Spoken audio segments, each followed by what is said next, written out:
Hoy me topé con un hecho que literalmente cambió mi forma de ver el mundo.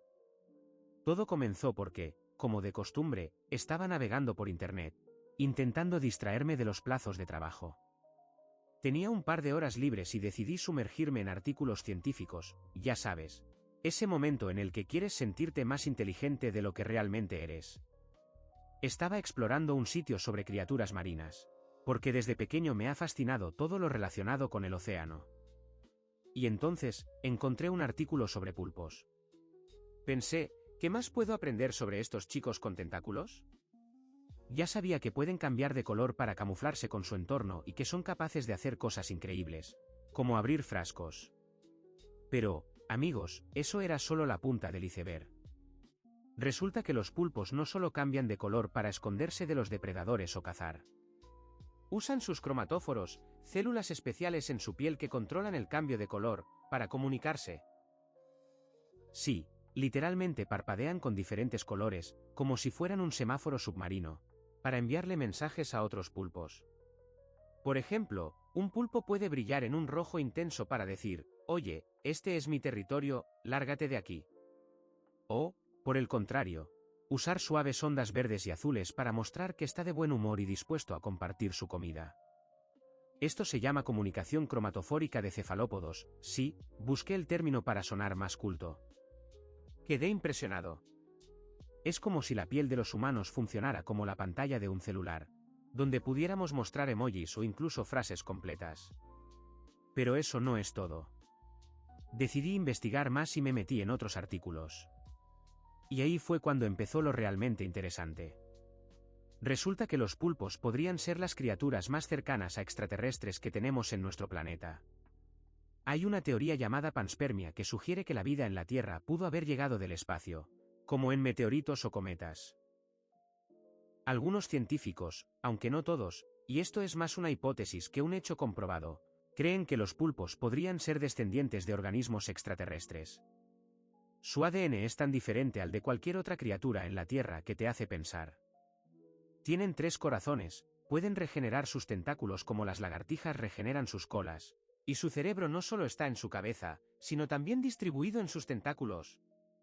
Cada tentáculo puede actuar casi de forma independiente, como si el pulpo tuviera 8 pequeños cerebros. ¿Es esto una broma de la naturaleza o realmente vinieron de algún planeta pulpo o 5 hace millones de años?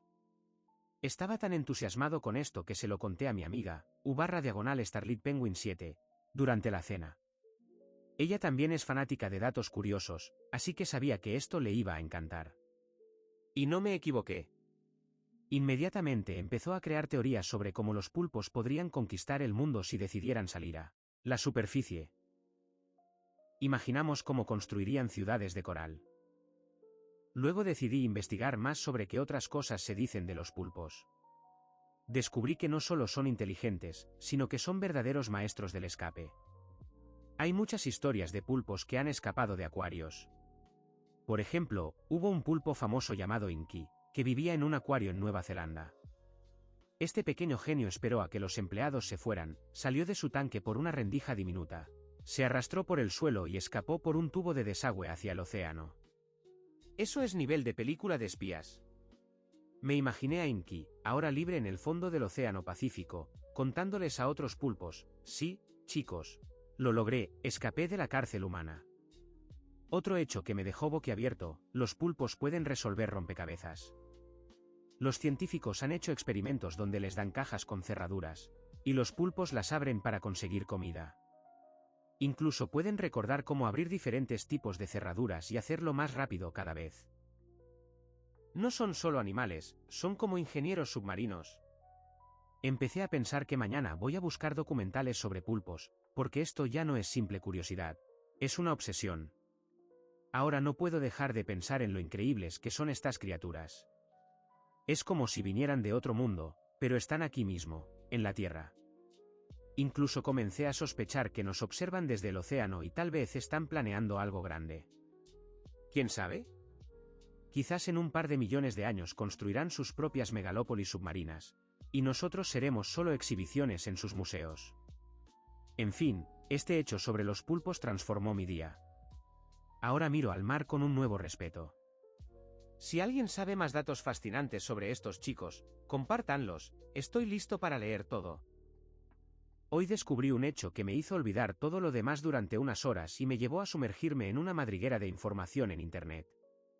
Todo comenzó mientras estaba sentado en el sofá, navegando por las redes sociales, cuando me topé con una publicación sobre lugares abandonados. Siempre he sido fanático de las historias sobre edificios antiguos, ciudades desiertas y cosas por el estilo, así que hice clic en el enlace sin pensarlo demasiado.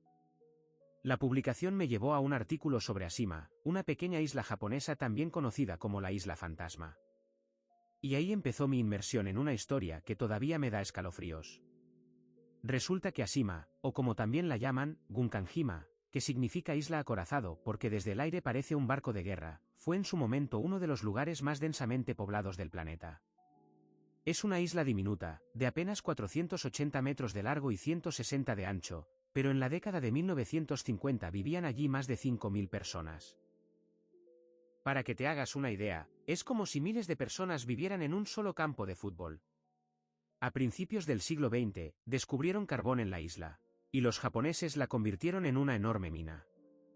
La gente vivía prácticamente hacinada, los apartamentos eran minúsculos, de 10 a 15 metros cuadrados por familia, y el resto del espacio estaba ocupado por minas, fábricas y almacenes. En la isla había escuelas, hospitales, tiendas, incluso un cine y un templo. Todo lo necesario para que las personas pudieran vivir sin abandonar ese pedazo de tierra en medio del mar. Pero lo que realmente me impactó fue lo siguiente: en 1974, el carbón de Ashima se agotó, las minas cerraron y, en cuestión de meses, la isla quedó completamente desierta. Todos los habitantes se fueron, dejando todo tal como estaba, muebles, ropa, incluso juguetes infantiles. Imagina edificios enteros llenos de cosas, intactos, como si las personas simplemente se hubieran desvanecido. Ahora Ashima es un laberinto de concreto abandonado, donde la naturaleza está recuperando poco a poco su espacio. Los edificios se derrumban, las paredes están cubiertas de musgo y el viento silba en los pasillos vacíos. Vi fotos y parece el escenario de una película postapocalíptica: escaleras oxidadas, techos colapsados, televisores antiguos cubiertos de polvo y pupitres escolares que nadie ha tocado en medio siglo. Decidí investigar más y descubrí que Ashima no es solo una isla abandonada, sino que también tiene una historia oscura. Durante la Segunda Guerra Mundial, en las minas trabajaban obreros forzados de Corea y China. Las condiciones eran terribles, trabajaban de 12 a 14 horas al día, vivían en barracas y muchos no sobrevivieron. Algunas fuentes dicen que cientos de personas murieron en la isla. Después de la guerra, este tema se mantuvo en silencio durante mucho tiempo, pero ahora Ashima también es un recordatorio de esa época. En 2015, la isla fue declarada Patrimonio de la Humanidad por la UNESCO, pero con la CEO. Se lo conté a mi amigo, U/Cloud Barden 23, que es fanático de las leyendas urbanas. Inmediatamente dijo que Ashima sería el lugar perfecto para cazar fantasmas. Empezamos a imaginar lo genial que sería ir allí con una cámara y grabar un vídeo escalofriante. Aunque, para ser honesto, no estoy seguro de si tendría el valor de caminar por esos edificios vacíos de noche. Todavía se encuentran objetos antiguos allí, como cartas, fotos o incluso dibujos infantiles que quedaron en los apartamentos abandonados. Mi amigo bromeó diciendo que, si hay fantasmas, probablemente aún están discutiendo de quién es el turno de sacar la basura. Luego encontré un vídeo que mostraba cómo luce Ashima hoy en día. La isla está abierta a los turistas, pero solo con visitas guiadas, porque muchos edificios están en mal estado. El guía mencionó que a veces los turistas escuchan sonidos extraños, como pasos o murmullos, aunque no hay nadie más en la isla. No creo en cosas sobrenaturales, pero esa idea me dio escalofríos. Otro dato curioso: Ashima ha inspirado muchas películas y videojuegos. Por ejemplo, se usó como locación en la película de James Bond Skyfall. Y también fue la inspiración para niveles en algunos videojuegos que transcurren en lugares abandonados. Ahora quiero volver a ver esa película para comparar cuánto lograron capturar la atmósfera de la isla.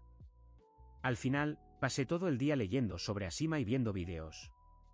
Ese lugar parece atrapado en el tiempo, y es a la vez fascinante y aterrador. Incluso empecé a pensar en lo genial que sería escribir un cuento o grabar un cortometraje sobre la isla. Tal vez sobre alguien que va allí buscando rastros de su familia, pero encuentra algo completamente diferente. Ahora tengo un montón de ideas en la cabeza y creo que me he obsesionado un poco. ¿Alguien más conoce historias interesantes sobre lugares abandonados? Quiero más datos fascinantes y escalofriantes como este. Hoy descubrí un hecho que me dejó asombrado y, al mismo tiempo, un poco frustrado con todo el sistema educativo. Siempre pensé que tenía una idea general de cómo funciona el mundo, pero hoy, mientras navegaba por los podcasts en Spotify, me topé con un episodio sobre la historia de las matemáticas. Normalmente, paso de largo este tipo de cosas porque los números no son lo mío. Pero el título del episodio me llamó la atención, la proporción áurea. ¿Magia de los números o solo una bonita casualidad? Decidí darle una oportunidad y vaya, fue como abrir una puerta a una realidad paralela. Resulta que la proporción áurea no es solo una aburrida fórmula matemática que nos enseñaban en las clases de geometría. Para los que no lo sepan, es un número, aproximadamente 1618, que se obtiene al dividir un segmento de manera que la relación entre la parte mayor y la menor sea igual a la relación entre el segmento completo y la parte mayor. Suena como algo técnico, pero aquí viene lo fascinante. Este número está en todas partes. En la naturaleza, en el arte, en la arquitectura, incluso en nuestros cuerpos. Por ejemplo, las espirales de las conchas de caracol, la disposición de las hojas en los tallos de las plantas, las proporciones del rostro humano, todo esto suele seguir la proporción áurea. Me quedé boquiabierto cuando supe que incluso las galaxias, como nuestra Vía Láctea, tienen brazos espirales que siguen esta proporción. Pero eso no es todo. En el Parcas contaron que los antiguos griegos, como Pitágoras y sus seguidores, consideraban la proporción áurea casi como un número divino. Creían que reflejaba la armonía del universo. Luego investigué en Internet y descubrí que este número se ha utilizado en el arte y la arquitectura desde los tiempos del antiguo Egipto. La pirámide de Keops, el Partenón en Atenas, e incluso las pinturas de Leonardo da Vinci, como la Mona Lisa, están construidas siguiendo la proporción áurea. Siempre pensé que estas cosas eran simplemente bonitas. Pero ahora entiendo que hay toda una lógica matemática detrás que las hace agradables a la vista. Se lo conté a mi hermano, U/Esquivo un Nomad 12, que trabaja como diseñador gráfico. Me dijo, amigo, yo uso la proporción áurea todos los días sin siquiera pensarlo. Resulta que los diseñadores modernos también aplican esta proporción para crear logotipos, sitios web y carteles que se vean equilibrados. Por ejemplo, los logotipos de Apple o Twitter están diseñados con estas proporciones. Empecé a mirar a mi alrededor y a notar la proporción áurea en todas partes. En la disposición de las ventanas de mi casa, en la forma de mi computadora portátil, incluso en cómo coloco la comida en mi plato. Pero lo que realmente me dejó sin palabras fue que en el podcast mencionaron que la proporción áurea está relacionada con la secuencia de Fibonacci. Para los que no lo saben, es una serie de números en la que cada número es la suma de los dos anteriores, 1, 2, 3, 5, 8, 13, y así sucesivamente. Si divides números consecutivos de esta secuencia, como 8 entre 5 o 13 entre 8, el resultado se acerca cada vez más a la proporción áurea. Es como si la naturaleza hubiera codificado esta fórmula, y nadie sabe por qué. Seguí leyendo y encontré una teoría que dice que algunos científicos creen que la proporción áurea no es solo una coincidencia, sino algo así como una ley universal de la naturaleza. Como si el universo estuviera construido sobre esta proporción, como en un plano cósmico. Mi hermano y yo pasamos toda la noche hablando sobre cómo sería genial crear un proyecto basado en la proporción áurea. Él propuso hacer una serie de carteles donde cada composición siga estrictamente esta proporción. Y yo pensé que sería increíble escribir un cuento sobre un matemático que descubre que la proporción áurea oculta un secreto del universo, como un mensaje de alguna civilización antigua. Ahora no puedo dejar de ver la proporción áurea en todas partes. Incluso mi gato, cuando se enrosca en una bola, parece una espiral perfecta de Fibonacci. Empecé a ver vídeos en YouTube sobre esto, y ahí la gente muestra cómo esta proporción aparece en la música, en los ritmos e incluso en la estructura del ADN. Es como si el mundo fuera un enorme rompecabezas matemático y yo apenas estuviera empezando a armarlo. Si alguien conoce más datos interesantes sobre la proporción áurea u otras cosas matemáticas que se esconden en la vida cotidiana, compártanlos. Estoy completamente obsesionado con este tema. Hoy descubrí un hecho que me hizo ver una de las cosas más comunes de nuestra vida con otros ojos, la sal. Estaba en la cocina preparando la cena, echando sal a la comida como siempre, cuando de repente me pregunté, ¿de dónde viene esta cosa? Todos usamos sal a diario, pero nunca había pensado en su historia. Decidí buscar en internet y, amigos, fue mucho más interesante de lo que esperaba. Resulta que, en la antigüedad, la sal era tan valiosa que se usaba como moneda. En la antigua Roma, a veces les pagaban a los soldados con sal en lugar de dinero, de ahí, por cierto, viene la palabra, salario, del latín sal, que significa sal. La gente peleaba por el control de las minas de sal, y en algunas culturas, la sal era un símbolo de riqueza y hospitalidad. Por ejemplo, en la Edad Media en Europa, poner un salero frente a un invitado en la mesa era una muestra de respeto. Y si alguien derramaba sal, se consideraba un mal augurio porque era algo muy caro. Pero lo que realmente me sorprendió fue que la sal jugó un papel enorme en la historia de la humanidad porque, antes de que existieran los refrigeradores, era el principal método para conservar alimentos. Sin la sal, no habría habido viajes largos, ya que los marineros y comerciantes dependían de la carne y el pescado salados para no pasar hambre en el mar. En algunos países, incluso recaudaban impuestos en sal, y en África, las caravanas transportaban bloques de sal a través del desierto como si fueran oro. Se lo conté a mi vecina, U/Moonlit Wanderer 55, mientras tomábamos café. Ella dijo, ¿en serio? Pensé que la sal solo servía para hacer que las papas supieran mejor. Nos reímos y luego empezamos a imaginar cómo sería vivir en un mundo donde la sal fuera como una criptomoneda. Hoy en día, ¿te imaginas yendo a la tienda y sacando una bolsita de sal en lugar de dinero? Ahora miro el salero en mi mesa y me siento casi como arqueólogo. ¿Quién iba a pensar que esta simple especia es todo un capítulo en la historia de la humanidad? Si alguien conoce otros datos interesantes sobre cosas cotidianas que pasamos por alto, compártanlos.